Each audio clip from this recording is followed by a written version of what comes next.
क्रोधी व्यक्ति का जीवन बदल देगी। गौतम बुद्ध की ये कथा।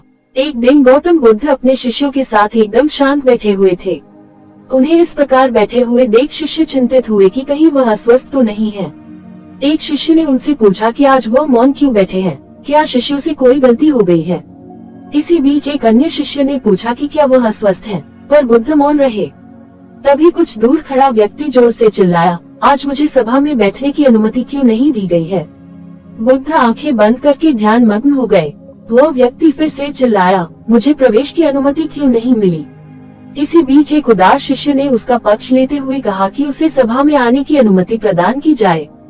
बुद्ध ने आंखें खोली और बोले, नहीं, वह अछूत है, उसे आज्ञा नहीं दी जा सकती।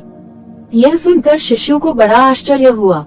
बुद्ध उनके मन का भाव समझ गए और बोले, हाँ, वह अछूत है।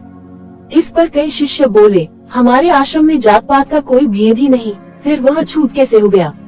तब बुद्ध ने समझाया, आज वह क्रोधित होकर आया है। क्रोध से जीवन की एकाग्रता भंग होती है।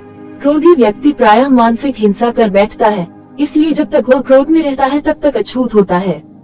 इसलिए उसे कुछ समय एकांत में खड़े रहना चाहिए।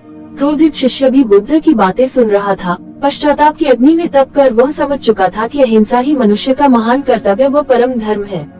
वह बुद्ध के चरणों में गिर पड़ा और कभी क्रोध न करने का प्रण लिया। शिक्षा। आशय यह है कि क्रोध के कारण व्यक्ति अनर्थ कर बैठता है और पश्चाताप उसे बाद में होता है, जिसका कोई लाभ नहीं मिलता। इसलिए हमें क्रोध नहीं करना चाहिए। असल मायने में क्रोधित व्यक्ति अछूत हो जाता है और उसे अकेला छोड़ देना चाहिए। क्रोध करने से तन, मन और धन तीनों की हानि होती है।